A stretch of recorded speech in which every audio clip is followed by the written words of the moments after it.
नमस्कार दोस्तों, स्वागत है आपका आपके अपने YouTube चैनल यशराज स्टडी में। दोस्तों, यशराज स्टडी में आपका बहुत बहुत स्वागत है।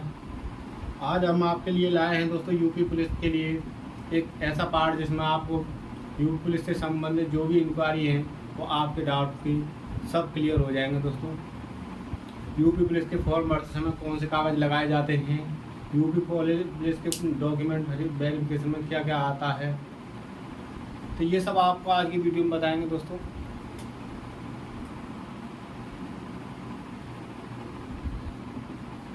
नमस्कार दोस्तों, स्वागत है आपका आपके अपने YouTube चैनल यशराज स्टडी में। दोस्तों, आज आपके लिए लाए हैं यूपी पुलिस से संबंधित एक ऐसी वीडियो जिससे आपको देखकर आपके मन के पूरे डाउट खत्म हो जाएंगे। दोस्तों, यूपी पुलिस के फॉर्म भरते समय कौन कौन के डॉक्यूमेंट ले जाने पड़ते हैं दोस्तों, और डॉक्यूमेंट वेरिफिकेशन में कौन कौन से डॉक्यूमेंट ले जाने पड़ते हैं, या फिर यूपी पुलिस में पेपर में क्या आता है, कितने प्रश्न मैथ के आते हैं, कितने रीजनिंग के आते हैं, ये सब आपको जानकारी आज इस वीडियो में देने वाले हैं। दोस्तों, चलिए दोस्तों, बिना देरी करते हुए वीडियो को स्टार्ट करते हैं। दोस्तों, आपसे एक ही रिक्वेस्ट करूँगा दोस्तों, वीडियो को पूरी देखा करो, वीडियो को लाइक किया करो, शेयर किया करो एवं सब्सक्राइब जरूर किया करो दोस्तों, जिससे आपकी यूट्यूब फैमिली बड़ी हो। आपके सहयोग से दोस्तों यूट्यूब फैमिली हमारी 300 सब्सक्राइबर से ऊपर पहुंच चुकी है। दोस्तों, ऐसे ही अपना प्यार बढ़ाते रहिए। तो चलिए दोस्तों, यूपी पुलिस से संबंधित आज जो वीडियो इसमें आपको बताते हैं। सबसे पहले दोस्तों, जब मैं अपनी बताता हूं, जब मैंने जो 49,000 वाली फॉर्म डाला था, 49,000 वाली में जो फॉर्म डाला था, उस हिसाब से मेरा जो ज्वाइनिंग हुआ है, मेरी जो सिलेक्शन हुआ है, मैं अपना पूरा प्रोसेस बताता हूँ, अपने को लेकर के बताता हूँ कि यूपी पुलिस में क्या क्या आता है। सबसे पहले दोस्तों, यूपी पुलिस के फॉर्म भरते समय क्या क्या डॉक्यूमेंट की ज़रूरत होती है, दोस्तों। नंबर 1 दोस्तों, आपके पास एक आईडी होनी चाहिए दोस्तों, आधार कार्ड होना चाहिए। क्या होना चाहिए? एक आधार कार्ड होना चाहिए। यह दोस्तों आपकी क्या है? पहचान है दोस्तों, आईडी है। नंबर 2 दोस्तों, आपकी 12वीं यानी कि आपकी साक्षरता होनी चाहिए।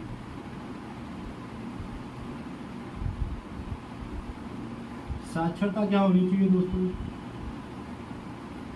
10th और 12th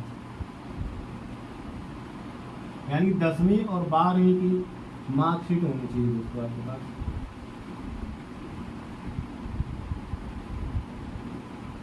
आपके पास एक आधार कार्ड होना चाहिए, 10वीं और 12वीं की एक मार्कशीट होनी चाहिए। और इसमें कोई ज़रूरी नहीं है दोस्तों कि फर्स्ट डिवीज़न चाहिए, कि टॉप क्लास के लिए कि 60 नंबर चाहिए हर सब्जेक्ट में, ऐसा कोई ज़रूरी नहीं है दोस्तों। इसमें आपको पासिंग मार्क्स चाहिए दोस्तों। आजकल के हिसाब से आपको बता दिया जाए तो हाई स्कूल और इंटर में 50% से ऊपर होनी चाहिए दोस्तों। 50% मान लो, और नहीं तो 33% पर दोस्तों पास हो जाते हैं। सब सब्जेक्टों में 33 प्लस होना चाहिए 12th क्लास में। और 10th क्लास की मानी जाए तो दोस्तों हर सब्जेक्ट में यानी टोटल मिला करके 51% होनी चाहिए हाई स्कूल में आपको। तो आप इस फॉर्म को भरने के लिए अप्लाई कर सकते हो दोस्तों। यानी कि आपको यूपी पुलिस में भर्ती होने के लिए 10वीं 12वीं की मार्कशीट चाहिए, इनमें आपको पास में मार्क्स चाहिए। हर सब्जेक्ट में आप पास होने चाहिए दोस्तों। ज़रूरी नहीं है कि आपके फर्स्ट डिवीज़न हो, सेकंड डिवीज़न हो, इससे कोई मतलब नहीं है दोस्तों। आप ओनली पास होनी चाहिए, और पासिंग की एक मार्कशीट होनी चाहिए 10वीं और 12वीं की। अब चलते हैं दोस्तों, अगला जो फॉर्म डालते समय किस चीज़ की जरूरत है। अगर आप SC में आते हो, ST में आते हो, OBC में आते हो, या किसी और कास्ट से आते हो, उस कास्ट का जाति प्रमाण पत्र यानी जाति प्रमाण पत्र चाहिए। जिस जाति से बिलोंग करते हो उस जाति का जाति प्रमाण पत्र।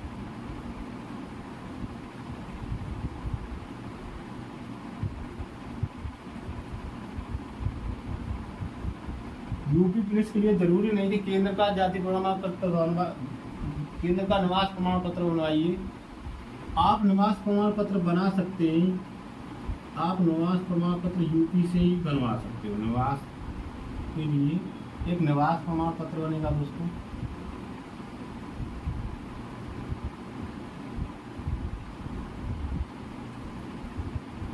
एक आपको निवास प्रमाण पत्र चाहिए जो कि यूपी सरकार से ही हो, कोई दिक्कत नहीं है। कहते हैं दोस्तों केंद्र का चाहिए, केंद्र की भर्ती के लिए बनवा लीजिए, सही रहता है। लेकिन आपको मैं यूपी पुलिस के हिसाब से बताता हूँ। आधार कार्ड चाहिए, 10वीं 12वीं की मार्कशीट चाहिए, जाति प्रमाण पत्र चाहिए। अगर आप अदर जाति से बिलोंग करते हो, अगर आप जनरल में आते हो तो जाति प्रमाण पत्र की कोई ज़रूरत नहीं है, समझ रहे हो दोस्तों, क्योंकि आपको कोई छूट नहीं थी, जो जनरल में किसी को छूट नहीं मिलती। निवास जहाँ आप रहते हो वहाँ का निवास प्रमाण पत्र होना चाहिए, उसी स्टेट से हो, कोई दिक्कत नहीं है दोस्तों। अगर आप अदर स्टेट से हो तो आप 100% जनरल में आएंगे, 100% जनरल में आएंगे। जाति प्रमाण पत्र आपका उस समय काम नहीं करेगा अगर आप अदर स्टेट से हो दोस्तों। आप जनरल में ही आओगे, चाहे कोई सी स्टेट से हो, यूपी को छोड़कर। ये तो होगी दोस्तों आपकी साक्षरता, जो फॉर्म भरने अप्लाई करने समय ये चाहिए दोस्तों। प्लस में आपको चाहिए मिनिमम फोटो,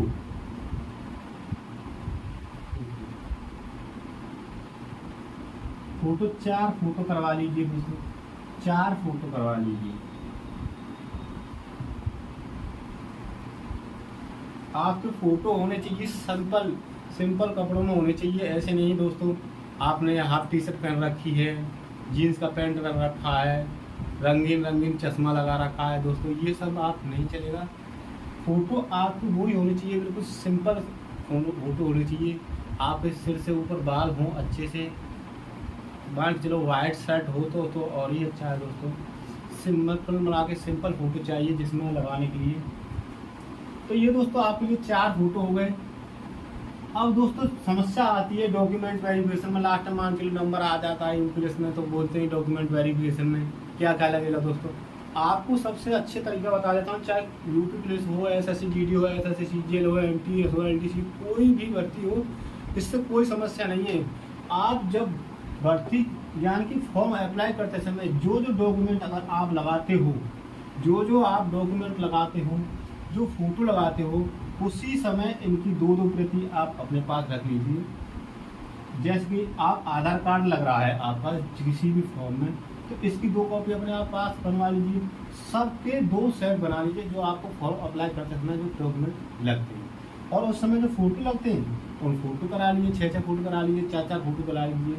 तो उस समय आपको समस्या नहीं आएगी, जो पूरा सेट आपके पास रखा रहेगा। मान के चलिए भविष्य में आपका नंबर आ गया तो वो तो दोस्तों डॉक्यूमेंट वेरिफिकेशन क्या क्या लगा, कुछ नहीं लगता है दोस्तों। जो आप फॉर्म में अप्लाई करते हो वही वहाँ पे लगता है। और 2-4 जो डॉक्यूमेंट लगते हैं वो आगे मैं बताने वाला हूँ। तो दोस्तों ये तो हो गया आपके यूपी पुलिस में अप्लाई करने के लिए कुछ डॉक्यूमेंट दोस्तों। अब मान चलो आपने फॉर्म अप्लाई कर दिया, आपने इनकी 2 सेट बना लिए, 2 आधार कार्ड की कॉपी ले ली, हाई स्कूल इंटर की 2 कॉपी ले ली, जाति प्रमाण पत्र की अगर आप यूपी से हो, जाति प्रमाण अदर कास्ट से हो तो जाति प्रमाण की 2 प्रति ले लीजिए, 2 प्रति निवास प्रमाण पत्र ले लीजिए, फोटो ले लीजिए, 4 ले लीजिए या 6 ले लीजिए, 4 या 6 ले लीजिए, जो भविष्य में आपको काम देंगे दोस्तों। यही आपको डॉक्यूमेंट लास्ट तक लगने हैं। जहां आप जाओगे जो फॉर्म अप्लाई करते हो वही डॉक्यूमेंट आपके लास्ट तक लगते हैं। अगर जो एक 2 डॉक्यूमेंट एक्स्ट्रा लगता है वो आपको मैं आगे बताने वाला हूँ वीडियो में क्या एक्स्ट्रा लगता है दोस्तों। तो दोस्तों ये तो होगा डॉक्यूमेंट की बात। अब मान के चलो अप्लाई करने के बाद आप तैयारी करना चाहते हैं बॉस। कुछ लोग ऐसे होते हैं जिनको ये नहीं मालूम होता है सिलेबस क्या होता है दोस्तों, सिलेबस में क्या क्या आता है यूपी पुलिस के सिलेबस में। तो आपको बता दूं दोस्तों, यूपी पुलिस में 4 पार्ट्स में आता है सिलेबस।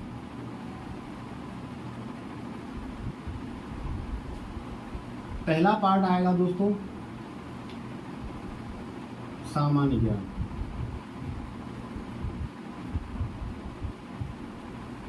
सामान्य ज्ञान। दूसरा पार्ट आता है दोस्तों सामान्य हिंदी का।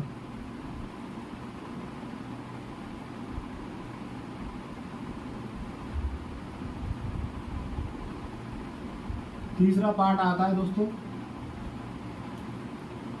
तर्क शक्ति का।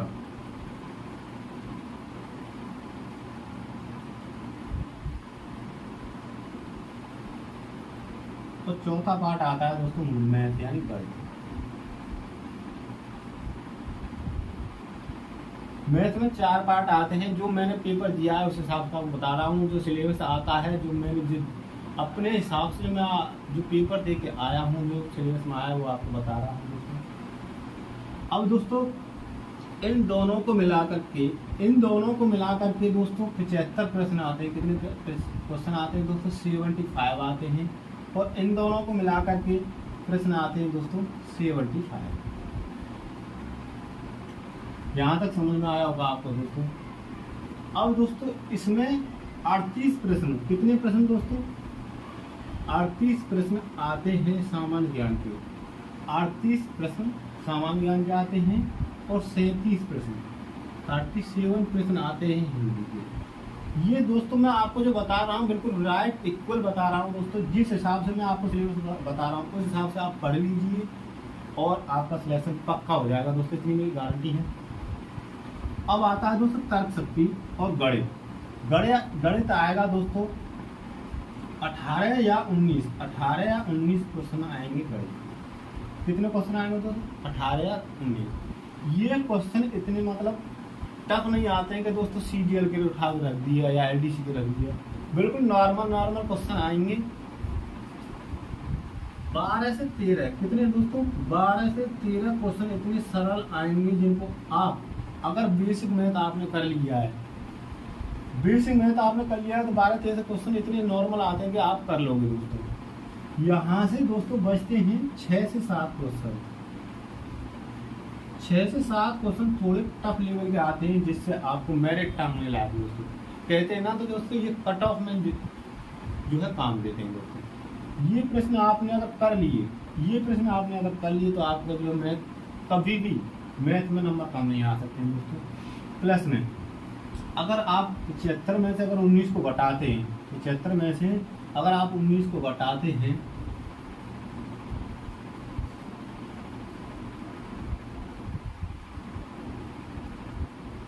तो दोस्तों आपके बचेंगे 49 प्रश्न। कितने बचेंगे दोस्तों? अगर आप 75 में से आप 19 घटाते हैं तो बचेंगे दोस्तों 14।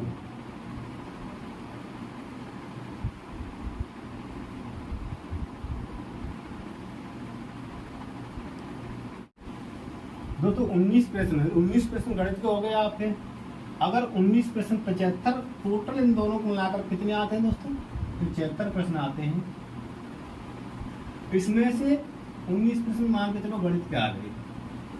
19 प्रश्न किसके आ गए दोस्तों? गणित के। तो बचेंगे कितने? 56 प्रश्न बचेंगे दोस्तों। 56 या 57 प्रश्न आते हैं तर्क शक्ति और रीजनिंग के। कितने आते हैं दोस्तों? 56 मान लीजिए।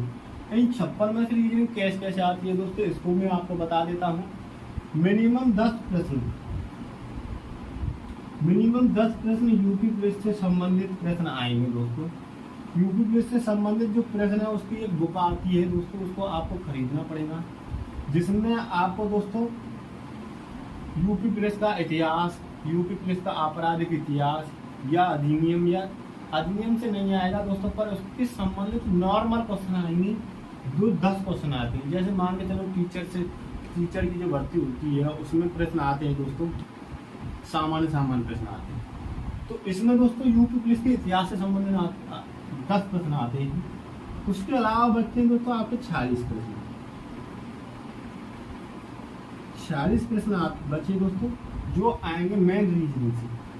जो मेन रीजनिंग से आएंगे, अगर आप रीजनिंग में अच्छे से हल करने वाले इंसान, अच्छे से सॉल्व करने वाले स्टूडेंट हो दोस्तों, आपको रीजनिंग में मार्क्स नहीं दिखाने पड़ेंगे। अब आपको ये तो हो गया आपका सिलेबस। अगर आपको देखो दोस्तों, अगर चैप्टर वाइज आपको सिलेबस आपको जानना है तो इसके ऊपर मैं भी आप एक वीडियो बना दूंगा दोस्तों आपके लिए। इसके ऊपर भी आपको दोस्तों वीडियो बना देंगे। तो ये आपका रहा सिलेबस दोस्तों। सामान्य ज्ञान के 38 प्रश्न आएंगे, हिंदी के 37 प्रश्न आएंगे, तर्क शक्ति में से 10 प्रश्न, यूपी का इतिहास का आएगा दोस्तों 10 प्रश्न, और 40 प्रश्न आएंगे मैथ विज्ञान के दोस्तों। और यहाँ से 18 से 19 प्रश्न कैसे आएंगे, मैथ के। ये सिलेबस हो गया दोस्तों आपका। तो आप मान के चलिए आप गए पेपर देने के लिए, और आपने ये तैयारी की और पेपर देने के लिए गए, तो वहाँ लोग समझते हैं क्या क्या चाहिए क्या क्या नहीं चाहिए दोस्तों। अभी तक यूपी पुलिस का जो पेपर हुआ है, जो ऑफलाइन हुआ है, और ऑफलाइन ही होगा जहाँ तक है दोस्तों।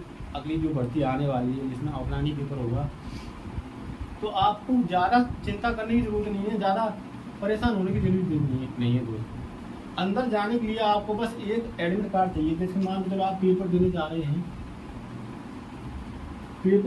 रहे हैं, तो आपको अंदर एंट्री करने के लिए, स्कूल में अंदर जाने के लिए या कॉलेज में अंदर जाने के लिए,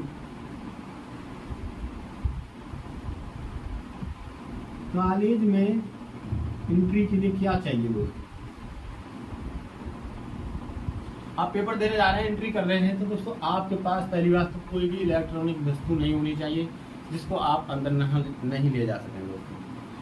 वहाँ पर चेकिंग की जाती है दोस्तों, प्रॉपर चेकिंग की जाती है। उसके बाद थंबनेल भी लगता है जब बाद में। तो दोस्तों ये सब आप मान लीजिए हम अपने ईमानदारी से पेपर देना है, हमको ना नकल करनी है, कुछ करना है, तो आप दोस्तों कोई भी इलेक्ट्रॉनिक प्रकरण अंदर नहीं ले जा सकते हैं। आप वॉच भी नहीं ले जा सकते इलेक्ट्रॉनिक, या ब्लूटूथ वॉच या ब्लूटूथ कोई भी इलेक्ट्रॉनिक प्रोडक्ट अंदर नहीं ले जा सकते हैं। सिंपल आपको जब अंदर बैठाया जाएगा, आपके जूते मोजे उतरवा दिए जाएंगे दोस्तों। उसके बाद आपको अंदर एंट्री दी जाएगी दोस्तों। जहां आपका जो रूम होगा उसके बाहर जूते उतरवाए जाएंगे, ना कि स्कूल के बाहर दोस्तों। उसके बाद आपको जब एंट्री करेंगे, आपके पास सिर्फ एक एडमिट कार्ड यानी प्रवेश पत्र होना चाहिए। क्या होना चाहिए दोस्तों, एक प्रवेश पत्र होना चाहिए।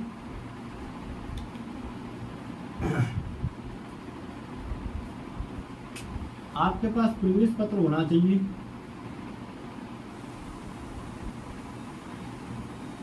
और आपके पास एक आईडी होनी चाहिए। आईडी में सबसे बेस्ट रहता है दोस्तों आधार कार्ड। क्या रहता है दोस्तों, आधार कार्ड। और दोस्तों हाँ, आजकल आज जो चल रहा है, अगर मांग सकते हैं तो ज़्यादा से ज़्यादा आपको जो कोविड-19 वाला जो वैक्सीनेशन वाला जो है सर्टिफिकेट है, उसको आपको मांग सकते हैं। तो दोस्तों कहीं भी पेपर देने जाओ, बाई चांस मांगते तो नहीं है दोस्तों, फिर भी आप एक तो कोविड वाला है जो वैक्सीनेशन सर्टिफिकेट है, वो भी आप अपने साथ लेके जाइएगा। कोविड-19 प्रमाण पत्र, ये प्रमाण पत्र आप मोबाइल से भी डाउनलोड कर सकते हैं, किसी केपी से भी ले डाउनलोड करवा सकते हैं, कहीं से भी डाउनलोड करवा सकते हैं आप, अगर आपके वैक्सीन लगी है दोस्तों। मोबाइल नंबर जो ऐड होता है उससे निकाल लिया जाता है। इसके ऊपर भी आपको दोस्तों वीडियो बना देंगे आपके लिए। ये हो गया आपका कोविड-19 प्रमाण पत्र। अब आगे क्या चाहिए, मेन चीज चाहिए दोस्तों, आपके पास पेन होनी चाहिए, सही पेन होनी चाहिए, नीला या काला बॉयल पेन होना चाहिए। बॉयल पेन का मतलब होता है दोस्तों जेल वाला पेन नहीं होना चाहिए, चाहे कोई सा भी पेन हो, क्योंकि जेल के पेन से उसको भरने के लिए भरते हैं जब, तो सीट होती है, सीट सील जाती है और उसमें स्याही अंदर बाहर निकल जाती है, यानी आर पार निकल जाती है। इसीलिए बॉयल पेन की जरूरत होती है। आप जितना हो सके बॉयल पेन मोटी नोक वाला लेके जाना, जिससे आप मान के चलिए आप गोला भर रहे हैं दोस्तों। अगर आपके पास पतली नोक वाला पेन होगा, मान के चलो मेरे पास मार्कर है, मैं इसको जल्दी से भर दूंगा नहीं दोस्तों, क्योंकि इस मार्कर की क्या है, मोटी नोक है, और गोला पूरा भर जाना चाहिए दोस्तों, बिल्कुल भी दिखना नहीं चाहिए, गोला पूरा भर जाना चाहिए। ज़्यादा भी गाढ़ा नहीं भरना इतना भरना कि वो पूरा मतलब खाली, कहीं से खाली नहीं दिखे, और बोले के ओवर भी नहीं निकलना चाहिए पेन दोस्तों। इसलिए आपको बता रहा हूँ दोस्तों, बॉयल पेन होने चाहिए, ब्लैक हो या ब्लू हो, इससे कोई समस्या नहीं है, लेकिन मोटी नोक का होना चाहिए। तो दोस्तों ये कॉलेज में एंट्री करने के जो है डॉक्यूमेंट आपके हो गए। जरूरी नहीं है ये प्रमाण पत्र मांगा जाए, लेकिन आप लेके जाना दोस्तों। ये 4 प्रमाण पत्र आपको कॉलेज में एंट्री करने के लिए लिए जाते हैं। चलिए दोस्तों, आप अब मान के चलो आपका पेपर हो गया। तो दोस्तों पेपर होने के बाद एक कट ऑफ जाती है। दोस्तों उसमें आपको बताया नहीं जाता है कि दोस्तों हमारे इतने नंबर आए हैं, बस आपको ये बताया जाएगा कि कट ऑफ कितने पर गई है। मान के चलो आपने पेपर दिया, पेपर था आपका दोस्तों यूट्यूब का पेपर जो होता है 300 नंबर का होता है दोस्तों।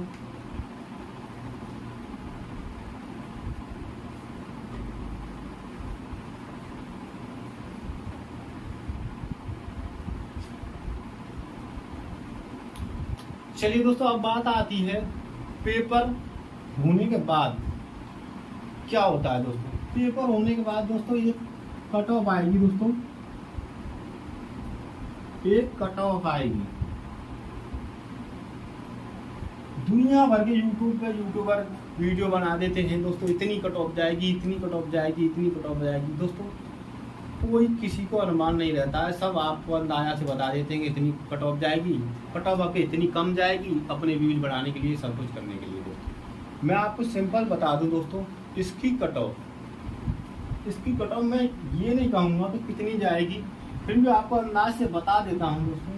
ये परमानेंट नहीं मानी जाएगी। जब मेरी जो कट ऑफ गई थी उस टाइम, मेरी जो कट ऑफ गई थी 172 पर पहली कट ऑफ गई थी दोस्तों, 172 पर पहली कट ऑफ गई थी। अब जो पेपर अगर होगा, अनुमानित जो कट ऑफ होगी जनरल, ओबीसी या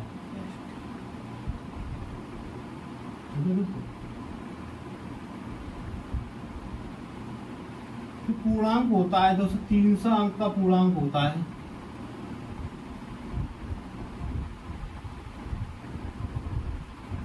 तो दोस्तों आपकी जो अगर कट ऑफ है, यहाँ मेल की और यहाँ फीमेल, यहाँ मेल यहाँ फीमेल, समझ आया दोस्तों। अगर आप मेल हैं और जनरल कैटेगरी में आते हैं तो दोस्तों मिनिमम आपको 190 प्लस नंबर लाने पड़ेंगे दोस्तों। कितने दोस्तों? 190 प्लस नंबर लाने पड़ेंगे। वहीं अगर ओबीसी की देखी जाए तो कम से कम 185 प्लस नंबर लाने पड़ेंगे पहली मेरिट के लिए दोस्तों, क्योंकि कंपटीशन का जमाना है दोस्तों। हर एक व्यक्ति यही चाहता है कि मेरे को एक सरकारी नौकरी मिल जाए। वहीं अगर SC ST की बात की जाए तो इनकी जो कट ऑफ जाएगी दोस्तों 165 से लेकर के 175 के बीच में रहेगी। 165 से लेकर के 175, ये आपकी मेल की कट ऑफ हो गई दोस्तों। वही फीमेल की बता दी जाए तो दोस्तों यहाँ पे 175 के लगभग एक आपकी फीमेल की कट ऑफ रहेगी जनरल की दोस्तों। ओबीसी की वही दोस्तों 162 से 65। यहाँ SC ST की बात की जाए तो दोस्तों 150 से 60 के बीच, 150 से 160 पहली कट ऑफ आपको बता रहा हूँ। अगर आप फिजिकल के लिए जैसे आपने पेपर दे दिया और आपका रिजल्ट आ गया दोस्तों, और कट ऑफ आने के बाद आपको जो लिस्ट में नाम आएगा दोस्तों, मिनिमम इतने नंबर आपको होने चाहिए दोस्तों। चलिए दोस्तों, अब ये तो हो गई दोस्तों कट ऑफ की बात। मान के चलो ये दोस्तों रियल कट ऑफ नहीं है, आपको अंदाज करके बता रहा हूँ कट ऑफ के बाद पूरी भर्ती में क्या प्रक्रिया होती है। ये मान के चलो इतनी कट ऑफ चली गई। अब उसके बाद क्या होगा दोस्तों, एक लिस्ट जारी होगी दोस्तों। लिस्ट जारी होगी, उसमें जिन व्यक्तियों के कट ऑफ में नाम होंगे उन सब के नाम होंगे दोस्तों, उन सब के नाम होंगे दोस्तों। और उसके पीछे मान के चलिए ये लिस्ट है,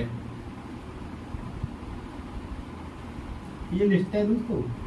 अब इसमें मान के चलो, इसमें आपका पूरा डाटा आएगा, आपका पूरा डाटा आएगा, नाम, पिताजी का नाम, पता, इसमें आपके कितने नंबर आए हैं, नॉन ऐसे नंबर कितने हैं, आपका फिजिकल सेंटर कहाँ गया है दोस्तों।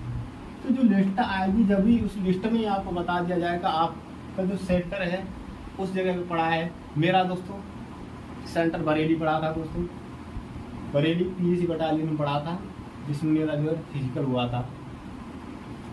तो दोस्तों जब आप यहाँ से जाओगे फिजिकल के लिए जाओगे दोस्तों, आपके कट ऑफ में नंबर आ गया तो इस प्रकार लिस्ट आएगी, आपको पूरा नाम का पूरा ब्यौरा आ जाएगा, आपके अपने इसमें नंबर दर्शा दिए जाएंगे कि आपके कितने नंबर है दोस्तों। नंबर के बाद जब फिजिकल के लिए जो सेंटर दिया जाएगा लास्ट वाले कॉलम में आपको बता दिया जाएगा फलानी जगह आपका सेंटर है और आपको जाना है। जब लिस्ट में आपका नाम आ जाता है, ऐसे सेंटर का नाम आ जाता है, उसके बाद आपको सरकारी रिजल्ट पर आपके एडमिट कार्ड आ जाते हैं। आप सरकारी रिजल्ट से एडमिट कार्ड भी निकाल सकते हैं अपने फिजिकल देने के लिए दोस्तों। अब दोस्तों बात आती है फिजिकल की, आप फिजिकल के लिए क्या क्या चाहिए दोस्तों।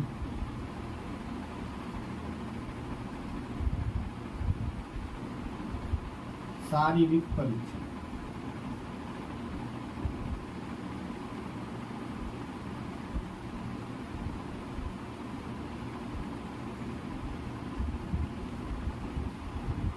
उस शारीरिक परीक्षण में आपको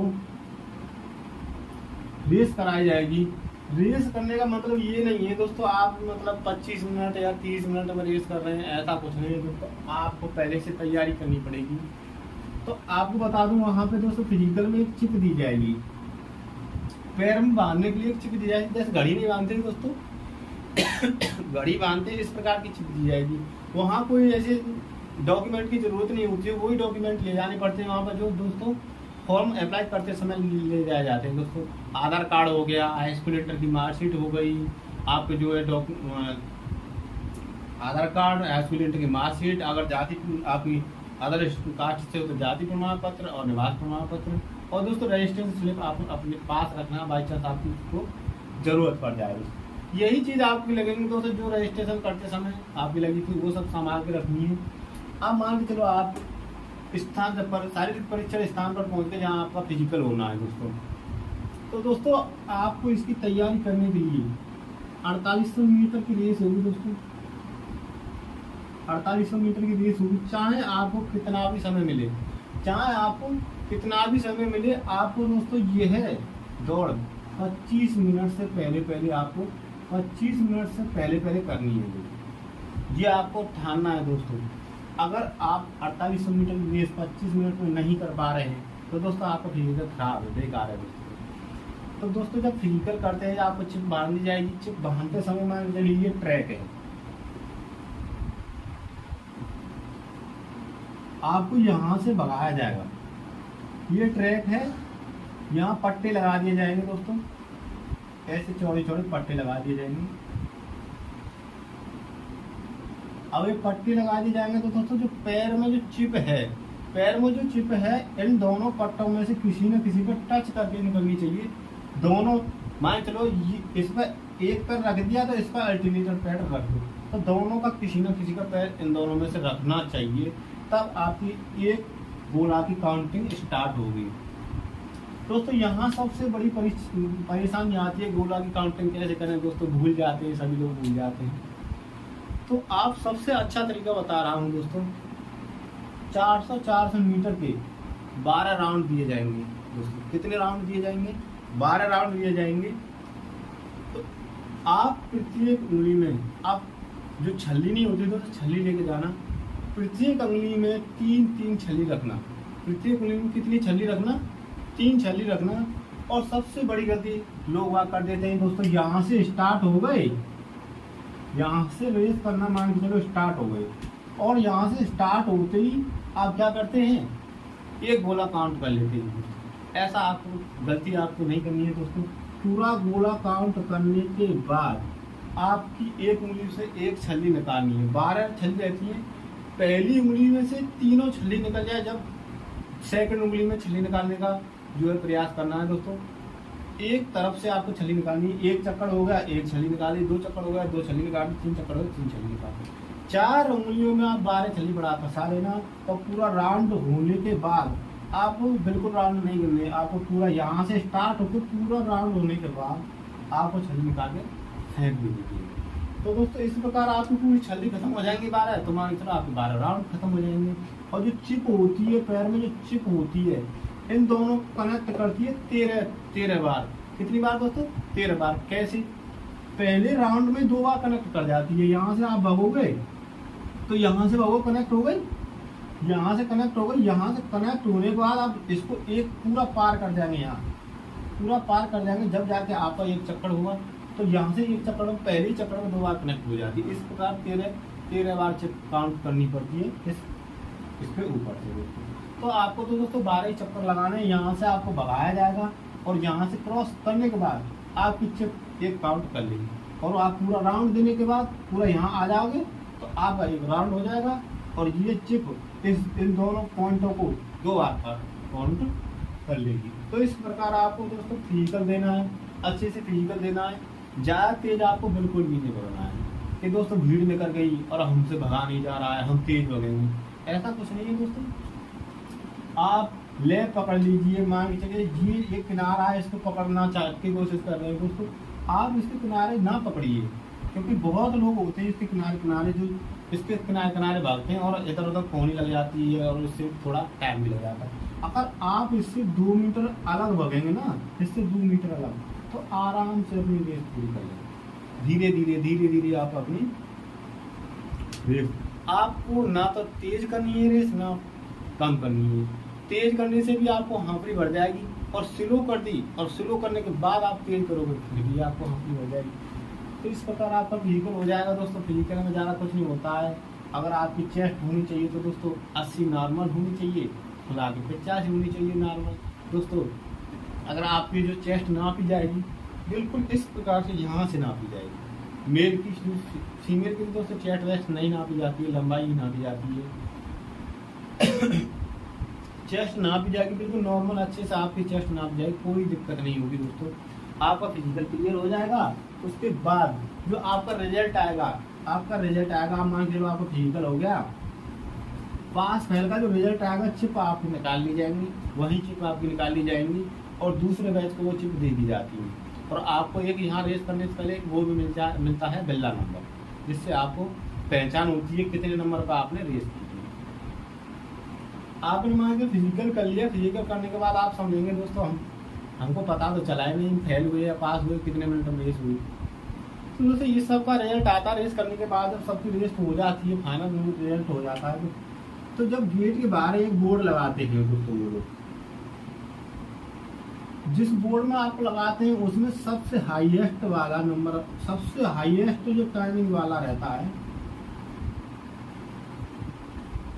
मान चलिए इसमें नाम पता भर दिया और इसमें आपका टाइमिंग दे दिया और एक कॉलम बना दिया पास का, एक कॉलम बना दिया पास फेल का। तो इस कॉलम में आपको बता दिया जाएगा आप पास हुए हो फेल हुई हो, इस कॉलम में बता दिया जाएगा आपकी रेस कितने मिनट में पूरी हुई है दोस्तों। और ये 1 मिनट सेकंड पल्स सब कुछ का रेट दिया जाता है रेस करने का दोस्तों। इसमें आपका नाम बता दीजिएगा। आप मान के इस लिस्ट में आपका नाम आ गया तो इसका मतलब आप पास हो गए दोस्तों, पास हो गए दोस्तों। इसके बाद मेडिकल के लिए जो मेन मेरिट होती है दोस्तों, जो मेन मेरिट होती है वो होती है मेडिकल वाली लिस्ट। उस कट ऑफ में अगर आपका लिस्ट में नाम आ गया, उस कट ऑफ अगर लिस्ट में आपका नाम आ गया ना दोस्तों, मान के चलो आपकी नौकरी पक्की दोस्तों। जो मेडिकल के लिए जो लोग चले जाते हैं दोस्तों, रियली केस होता है कि मेरिट बढ़ जाए, नहीं बढ़ती नहीं है दोस्तों। आप जो है अगर पास हो गए दोस्तों, मान के चलो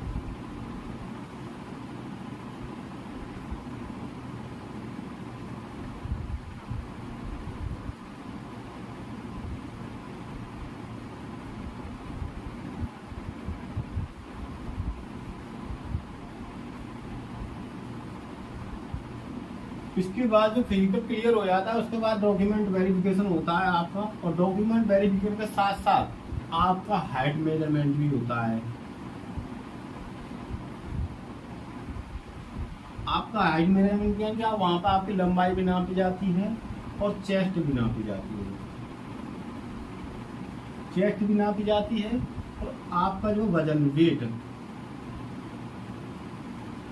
वेट भी नापा जाता है।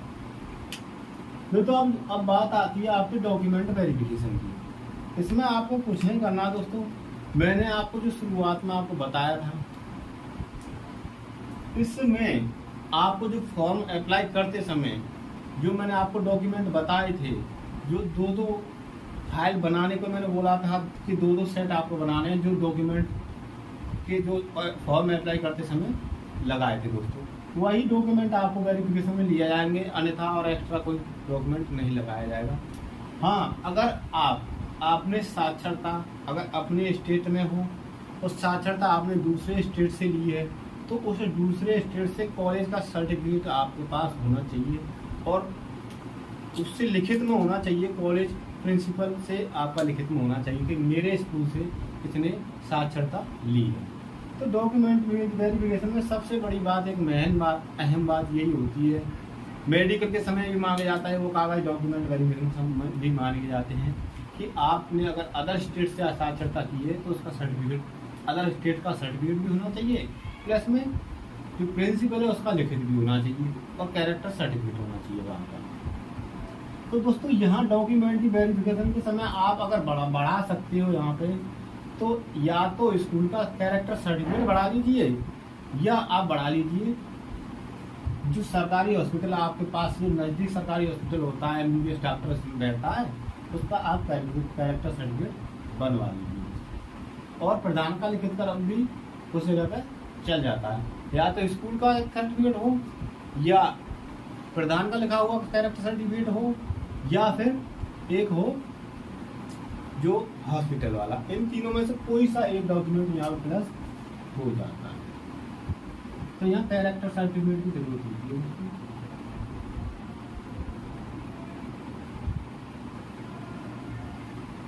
तो प्लस पॉइंट यहाँ होगा दोस्तों, एक कैरेक्टर सर्टिफिकेट जुड़ जाएगा। अगर यहाँ मांगते हैं, हाँ दोस्तों, यहाँ अगर नहीं मांगते हैं तो ये कैरेक्टर सर्टिफिकेट मेडिकल में 100% मांगा जाएगा दोस्तों आपसे। हाइट, अब बात आती है दोस्तों हाइट की। इसमें हाइट का मतलब होता है जैसे 167.5 इतनी हाइट मांगी जाती है, लेकिन आपकी हाइट कितनी होनी चाहिए दोस्तों? 168 से ऊपर होनी चाहिए, 168 से प्लस होनी चाहिए, जब जाके आपकी जो वहाँ हाइट नापी जाएगी, बढ़िया तरह से आपकी हाइट नापी जाएगी। तो आपको क्लियर दोस्तों दोनों पैर 45 डिग्री, जैसे हम राष्ट्रगान के लिए खड़े होते हैं ऐसे खड़े करवा लेंगे दोस्तों, बिल्कुल सीधे, और उसके बाद आपको हाइट को नापा जाएगा, ऐसे थोड़ा सिर्फ करवा लिया जाता है दोस्तों। तो आपकी हाइट नापी जाएगी। अगर आपकी हाइट 168 सेंटीमीटर है तो आप हाइट में पास हो जाओगे। हाँ दोस्तों, यहाँ पर चेस्ट की बात आती है, तो चेस्ट यहाँ पर मांगते हैं दोस्तों 79 से 84। जी हाँ दोस्तों, बहुत से लोग कहते हैं 80 होनी चाहिए, 80 होनी नहीं दोस्तों, जो डॉक्यूमेंट के हिसाब से जो उसमें दिया गया है, उसमें बताया गया है कि आपकी चेस्ट इतनी मांगी है 79 से 84, तो आपकी चेस्ट 79 से 84 ही मांगी जाएगी। लेकिन दोस्तों आप यही कोशिश कीजिए 80 से प्लस हो, और आपकी चेस्ट का फ्लॉप 5 सेंटीमीटर से प्लस हो, तो आप अच्छी तरह से आप मेंटेन कर पाएंगे और चेस्ट आपकी आराम से कर जाएगी। ये और दोस्तों ये बात नहीं है कि आपकी एक बार अगर आपकी हाइट नाप ली, आपको निकाल दिया कि आप फेल हो गए, ऐसी कोई बात नहीं है। चेस्ट वो भी समझते हैं दोस्तों, आप इतनी मेहनत करके आए हैं, इतना वर्कआउट, इतना रेस, इतनी पढ़ाई लिखाई करके आए, उसके बाद आपको हाइट में निकाल देंगे, ऐसा कुछ नहीं है दोस्तों। आपकी हाइट भी अगर पॉइंट है दोस्तों, आपको 2-3 बार नापेंगे दोस्तों, आपको 2-3 बार नापेंगे, आपकी तसल्ली कराएंगे, जब तक आप एग्री नहीं होंगे उसका 2 से 3 बार आपको नाप के बताएंगे कि बेटा ये आपकी हाइट आपकी कम है या ज़्यादा है। अगर कम होगी तो आपको रिजेक्ट कर दिया जाएगा दोस्तों, उसी समय आपको रिजेक्ट कर दिया जाएगा, आगे का कोई प्रोसेस आपका नहीं होगा। तो ये हो गई दोस्तों हाइट की बात। आगे चलते हैं दोस्तों, ये चेस्ट 79 से 84 आपका चेस्ट मांगा जाएगा। आपको नॉर्मल ऐसे खड़ा कर लिया जाएगा और आपसे कहा जाएगा यहाँ से चेस्ट नाप लेंगे, तो फीता को थोड़ा ढीला छोड़ेंगे, फिर कहेंगे आप चेस्ट खुलाओ, आप ऐसे चेस्ट खुला दीजिए। बिल्कुल मात्र हल्का सा ऐसे चेस्ट खुला दोगे तो मात्र आपको दोस्तों चेस्ट का जो मेजरमेंट है आपकी चेस्ट बढ़ जाएगी दोस्तों। बिल्कुल सांस को पूरा अंदर ले लो और चेस्ट खुला दो, आपकी चेस्ट बैठ जाएगी दोस्तों, आराम से बैठ जाएगी। बहुत लोग होते हैं दोस्तों कहते हैं, जिम वाले होते हैं, जिम वालों की सांस नहीं और वो नहीं होता है और ये नहीं, सांस नहीं बन पाती है, चेस्ट नहीं फूल पाती है। नहीं दोस्तों, सबकी आराम से नॉर्मल फूल जाती है। अगर आप हाथ की अगर दंड करते हो, अगर आप हाथ की दंड करते हो, रेस अच्छे से करते हो, वर्कआउट अच्छे से करते हो दोस्तों, आपकी मैं नहीं समझ सकता कि आपकी चेस्ट कम हो दोस्तों, आपकी चेस्ट आराम से हो जाएगी। प्लस में आपको बोला जाता है दोस्तों 50 प्लस ही होना चाहिए वेट, या 70 से ऊपर हुआ तो आपको निकाल दिया जाएगा। यहाँ दोस्तों वेट आपको नापा जाता है ओनली चेतावनी के लिए दोस्तों, कि आपका वेट है जो आपका वेट है लगभग 50 kg होना चाहिए। अगर इससे कम हुआ तो आपको बता दिया जाएगा दोस्तों कि आप फल खाइए, आप अच्छे वर्कआउट कीजिए, अच्छा जो है प्रोडक्ट खाइए, जिससे आपका वजन बढ़ जाए। अगर ज़्यादा वजन है तो आपसे कह दिया जाएगा अपना वजन कम करने की कोशिश करिएगा। तो यही दोस्तों आपका प्रोसेस है दोस्तों, डॉक्यूमेंट वेरिफिकेशन एवं हाइट मेजरमेंट, चेस्ट और ये सब डॉक्यूमेंट वेरिफिकेशन के समय आपको कागज भी चेक किए जाते हैं, हाइट नापी जाती है, चेस्ट नापी जाती है, वेट नापा जाता है। ये हो गया दोस्तों जो फिजिकल होने के बाद जो कट ऑफ लिस्ट में जब नाम आता है दोस्तों, जो डॉक्यूमेंट होता है दोस्तों। डॉक्यूमेंट होने के बाद जब आपका डॉक्यूमेंट हुआ, आपको मेडिकल के लिए लिस्ट आएगी दोस्तों। डॉक्यूमेंट होने के बाद मेडिकल के लिए लिस्ट आएगी दोस्तों। मेडिकल लिस्ट में आपको जब लिस्ट आती है, हर बार जब लिस्ट आएगी दोस्तों, आपका एडमिट कार्ड लेकर वाला पड़ेगा, आपको एडमिट कार्ड मिलेगा कि ये एडमिट कार्ड है आपका। तो उस एडमिट कार्ड के हिसाब से आपको मेडिकल, फिजिकल, डॉक्यूमेंट वेरिफिकेशन सबकी अलग अलग मेडिकल सबका प्रवेश पत्र होगा। तो हर जगह आपके पास एक आईडी और एक एडमिट कार्ड तो हर जगह जरूरी है दोस्तों।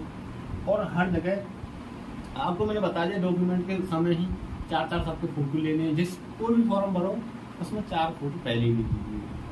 अब आता है दोस्तों नंबर मेडिकल का।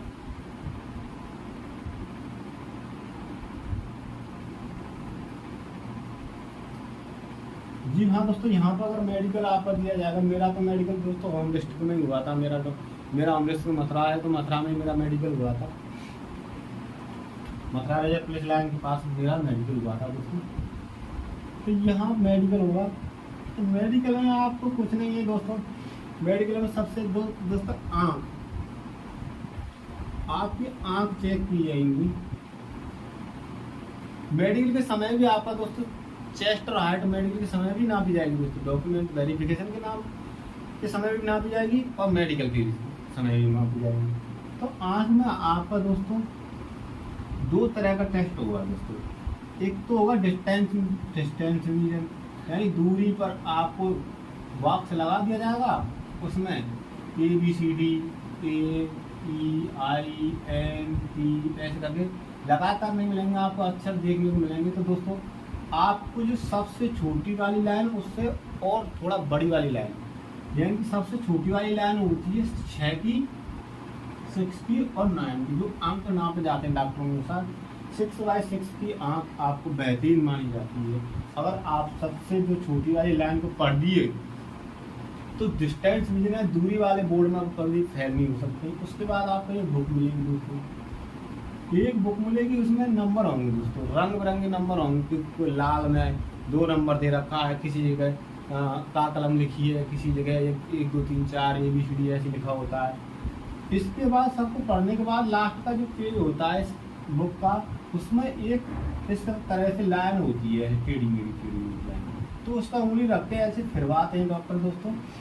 अगर आपने लास्ट तक उसको उंगली को फेर दिया तो आप दोस्तों कलर विजन में भी पास हो जाओगे दोस्तों। तो ये दोस्तों आँख की चेकिंग होती है। उसके बाद होते नोक नहीं होती है दोस्तों, आपको ऐसे हाथ करवा दिया जाएगा। ये देखो दोस्तों, मेरे हाथ बिल्कुल सीधे दिख रहे हैं, तो ऐसे नहीं होने चाहिए हाथ, ना ऐसे होने चाहिए डायरेक्ट सीधे ऐसे होनी चाहिए, ऐसे करके दिखेंगे दोस्तों। ये कोहनी ना तो अंदर की तरफ निकलनी चाहिए ना बाहर की तरफ। तो ये होती है नौकनी दोस्तों। और हाथ बिल्कुल ऐसे सीधे होने चाहिए। कोहनी मान के यहाँ है तो थोड़ा नॉर्मल इधर उधर चल जाएगा, ज़्यादा नहीं चलेगा। मान के चलो दोस्तों आपके हाथ हैं ये, तो आपके हाथ इस प्रकार नहीं होने चाहिए, ज़्यादा नहीं होनी चाहिए। आपके हाथ होने चाहिए बिल्कुल नॉर्मल। कितना चल जाएगा दोस्तों, ज़्यादा ज़्यादा नहीं चल पाएगा वहाँ। इतना इतना हुआ हाथों में तो कोई दिक्कत नहीं। तो थोड़ा थोड़ा मतलब हाथ में बैंड चल जाएंगे, ज़्यादा नहीं चल पाएंगे। सीधे ही होना चाहिए आपका, बिल्कुल ऐसे करके देखेंगे। थोड़ा हाथ दोस्तों ऐसे, आपके हाथ ऐसे नहीं देखेंगे, थोड़ा ऐसे करके देखेंगे ताकि आपकी ये कोहनी है बिल्कुल, देखो मेरी कोहनी बिल्कुल सिलेंगे। इसी प्रकार आपको घुटने नौकनी भी चेक की जाएगी। घुटने आपके बहुत से लोग होते हैं दोस्तों 2 इंच होनी चाहिए, 3 इंच होनी चाहिए घुटनों के बीच में जो गैप। ऐसा कुछ नहीं है दोस्तों। आप एक फुटा लेंगे दोस्तों,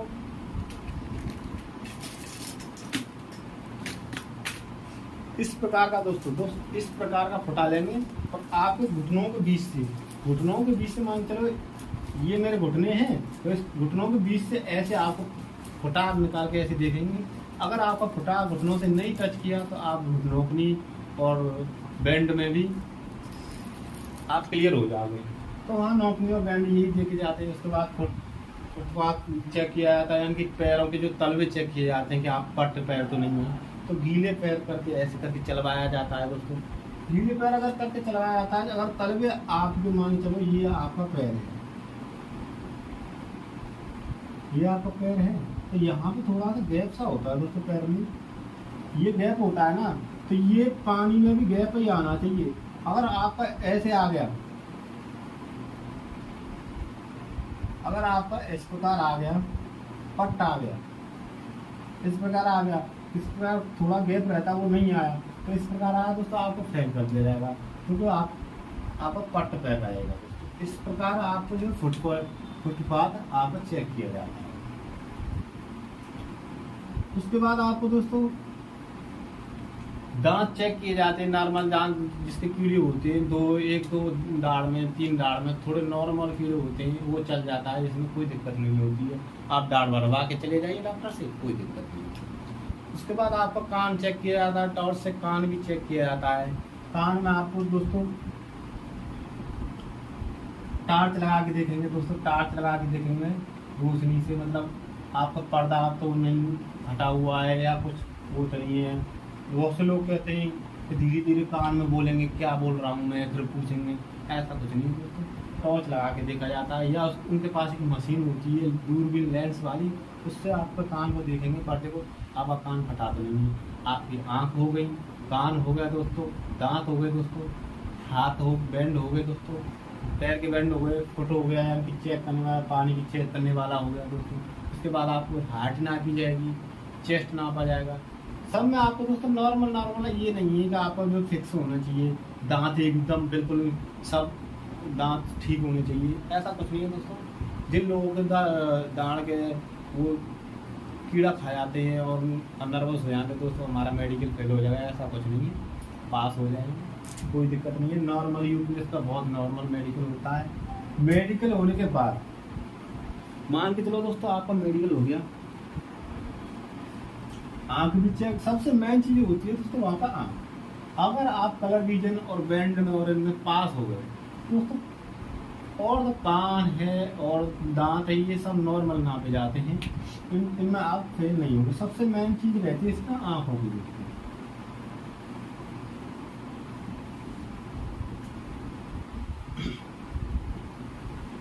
यहाँ पे भी मेडिकल में भी अगर दोस्तों आपको डॉक्यूमेंट मांगे जाएंगे दोस्तों, तो जो शुरुआत में जो रजिस्ट्रेशन करते समय शुरू में जो डॉक्यूमेंट लगे, तो बार बार बता रहा हूँ वही डॉक्यूमेंट लगेंगे। और यहाँ मेडिकल के दौरान आपके जो गांव में दो जैसे गारंटेड नहीं लगते हैं दोस्तों कैरेक्टर सर्टिफिकेट बनाते समय, उस तरह गारंटेड अपना जो है एक चरित्र प्रमाण पत्र बना टाइप करवा लेना। चरित्र प्रमाण पत्र में 2 गारंटेडों के साइन होंगे दोस्तों, 2 गारंटेडों के साइन होंगे, दूसरे लिखित में एक सर्टिफिकेट बन जाएगा, जो आपको दोस्तों अगर ऑनलाइन कैफे वाले पे जाओगे या वो भी बता देगा दोस्तों, या फिर प्रधान के पास जाओगे, वो भी बता देगा टेस्ट केस क्या होता है। एक सर्टिफिकेट होता है, उसको आप हाथ से भी लिख लीजिए या टाइप करवा लीजिए। उस पर 2 वारंट पेपर साइन होनी चाहिए, उनकी आईडी होनी चाहिए, उसकी फ़ोटो होनी चाहिए। ये चीज़ एक प्लस पॉइंट लगती है चरित्र प्रमाण पत्र की है मेडिकल में। मेडिकल के दौरान आपको यही मांगा जाता है कैरेक्टर सर्टिफिकेट। एक डॉक्टर वाला होना चाहिए, डॉक्टर वाला या प्रधान वाला, डॉक्टर का होना चाहिए या प्रधान। जहां आपके डॉक्यूमेंट लगेंगे, जरूरी नहीं है कि एमबीबीएस डॉक्टर से उसको सबमिट करवाइए। कहीं भी आपके डॉक्यूमेंट लगें, आपके डॉक्यूमेंट सब जगह डॉक्यूमेंट दोस्तों सेल्फ अटेस्टेड, यानी कि आपके खुद के सिग्नेचर करके, जैसे मान के लिए आधार की प्रति है, आपको अपनी सिग्नेचर करके आपको देना है दोस्तों। किसी भी डॉक्टर से सबमिट नहीं करवाना है। कोई ज़रूरी नहीं कि आप डॉक्टर से जाओ वहाँ भगो दोस्तों, ऐसा कुछ नहीं है। आपको जहाँ डॉक्यूमेंट मांगते हैं सेल्फ अटेस्टेड मांगते हैं, आपके खुद के सिग्नेचर करे हुए। तो दोस्तों यहाँ पे 2 चीज़ प्लस पॉइंट होंगी, चरित्र प्रमाण पत्र वाली, और कागज सब वो ही लगेंगे, कोई समस्या नहीं। अब मान के चलो मेडिकल हो गया। मेडिकल होने के बाद मान के चलो सभी लोग 50,000 लोग हैं दोस्तों, मान के चलो 50,000 लोगों का सबका मेडिकल हो गया। अब इनमें से बैच बनेंगे दोस्तों। मान के चलो सेंटर नहीं है, कहीं सेंटर नहीं है, तो इनमें से बैच बनेंगे 15,000 के 15,000 के, ये 15,000 का बन गया, ये 15,000 का बैच बन गया, और ये 15,000 का बैच बन गया। 15,000 के बैच बन गए। तो यहाँ पे आपको पहला जो वरीयता दी जाएगी, सबसे हाई नंबर वाले जो टेस्ट में सबसे हाई नंबर होंगे उनके इसमें नंबर आएंगे, इसमें लिया जाएगा। उसके बाद थोड़े कम नंबर होंगे उसको दूसरे बैच में लिया जाएगा, और सबसे कम नंबर होंगे वो पीएसी वाले बैच में आएंगे। पीएसी या सबसे लास्ट में जो बैच बनेगा उसमें आएंगे। तो इस प्रकार बैच बनते हैं दोस्तों। मेरा जो बैच बना था 14,000 का बना था 49,000 में से, फिर अगला बैच बना था, और उसके बाद थर्ड बैच बना था पीएसी का। 3 बैच बने थे 49,000 वाली भर्ती के दोस्तों, जिसमें वरीयता दी गई थी सबसे ज्यादा अंक वाले को जो है वरीयता दी गई थी। तो दोस्तों मेरा तो पहले वाले बैच में नंबर आ गया था। 15 अक्टूबर 2020 को मेरी ज्वाइनिंग हुई थी दोस्तों। तो 20 में जो ज्वाइनिंग हुई थी उसमें पहले बैच में मेरा नंबर आ गया था। तो इस प्रकार आपको नंबर दे के जाते हैं दोस्तों। सबसे मान के चलो 3 पार्ट मान लो, इसमें 200 से प्लस वाले आएंगे, इसमें से 190 से प्लस वाले आएंगे, और जो लास्ट वाले रहेंगे जो सब इसमें आ जाएंगे। इस प्रकार बैच बनता है।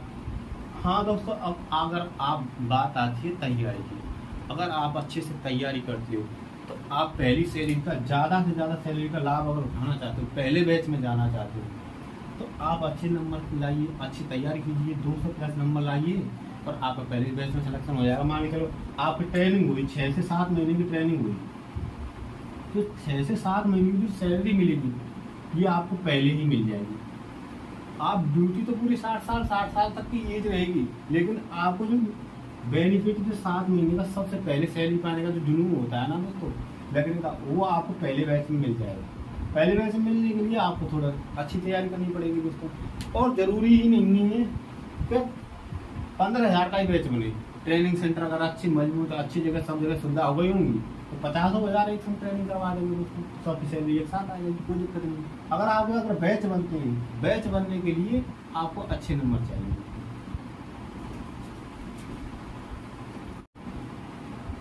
अब चलिए दोस्तों, आपका अगर मान के चलो आप मेडिकल में क्लियर हो गए, इसके बाद आपका बैच भी बन गया। बैच बनने के बाद जब आप ज्वाइनिंग के लिए आप जाते हो तो आपकी एक लिस्ट आएगी, उसी प्रकार जिस प्रकार मेडिकल की लिस्ट आएगी उस प्रकार एक ज्वाइनिंग की लिस्ट आएगी। आपको उसमें ज्वाइनिंग का सेंटर दे दिया जाएगा। जैसे मान के चलो ये आपकी लिस्ट आई,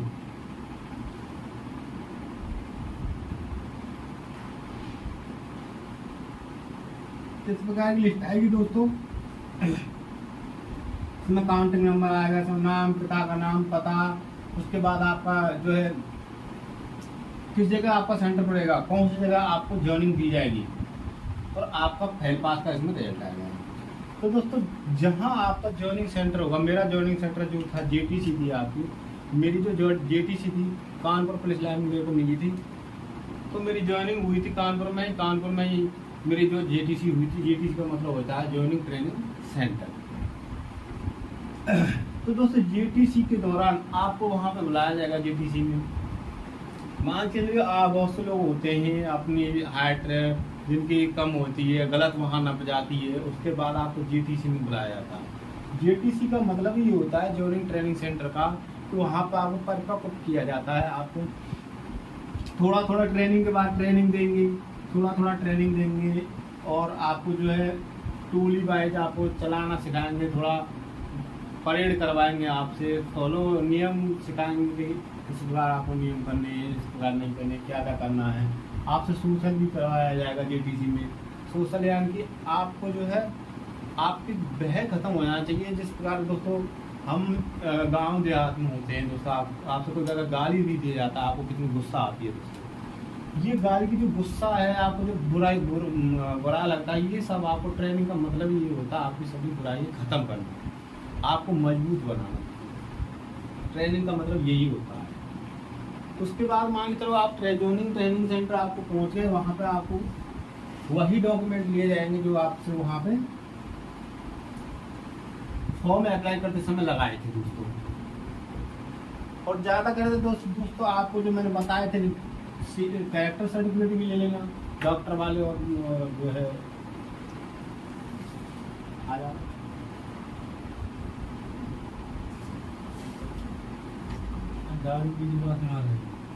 अब दोस्तों मान के चलो आपकी जेटीसी में आप पहुंच गए, जॉइनिंग आपकी हो गई ऑफिस में और जेटीसी में पहुंच गए। तो वहाँ पे दोस्तों यही नहीं है, आपको अगर वहाँ से अगर आपकी हाइट गलत नप गई तो दोस्तों जेटीसी में दोबारा तुम्हारी चेस्ट और हाइट दोबारा भी नापी जाती है। और जेटीसी जो होती है वो दोस्तों लगभग 30 दिन की होती है। 30 दिन की होती है, इसमें ही आपकी आमद हो जाती है। आमद का मतलब होता है दोस्तों जिस दिन आपकी आमद हो गई, उस दिन से आपका वेतन आना स्टार्ट हो जाएगा। मान मेरी जो आमद हुई थी दोस्तों 15 अक्टूबर को हुई थी, तो जो मेरा वेतन बना था 15 अक्टूबर 2020 से। तो यहीं से आपकी जो फर्स्ट जॉइनिंग होती है जेटीसी से आपका वेतन बनता है। जिस दिन आपकी आमद हो जाती है, जिस दिन आमद का मतलब होता है जैसे कि हम कहीं कंपनी में गए, उस दिन हमने जिस दिन से काम स्टार्ट किया था। आप इंटरव्यू कितनी भी दे लो, इंटरव्यू देने के बाद आपको समय दिया जाएगा, आपको सैलरी थोड़ी दी जाएगी दोस्तों। जिस दिन आपकी एंट्री होगी, जिस दिन आप वर्कआउट करोगे, जिस दिन काम करोगे, जिस दिन इसी प्रकार आपको इसमें दोस्तों आमद का मतलब होता है कागजों की एंट्री होना। कागज में आपकी जिस दिन एंट्री हो जाएगी, आपका जो वेरिफिकेशन होगी थानों से वेरिफिकेशन होकर आ जाएगी। उसके बाद जो आपका होम डिस्ट्रिक्ट जहाँ आपका मेडिकल हुआ था वहाँ से कागज बनकर जहाँ आपकी जॉइनिंग है वहाँ पर आ जाएंगे, तब आपकी आमद होगी। जो कागज होते हैं आपके डॉक्यूमेंट वेरिफिकेशन के और जो मेडिकल के जो कागज लगते हैं सब वेरिफिकेशन होकर के जब उसके बाद आते हैं जहाँ आपकी जेटीसी होती है। जेटीसी जहाँ होती है वहाँ पे कागज आ गए, उसी दिन आपकी आमद हो जाएगी, उसी दिन से आपका वेतन स्टार्ट हो जाएगा। तो यही प्रोसेस है दोस्तों यूपी पुलिस में ज्वाइनिंग होने का। दोस्तों उम्मीद करूँगा दोस्तों आपको ये वीडियो अच्छी लगेगी। वीडियो को लाइक करना, शेयर करना है, सब्सक्राइब करना ना भूलना दोस्तों।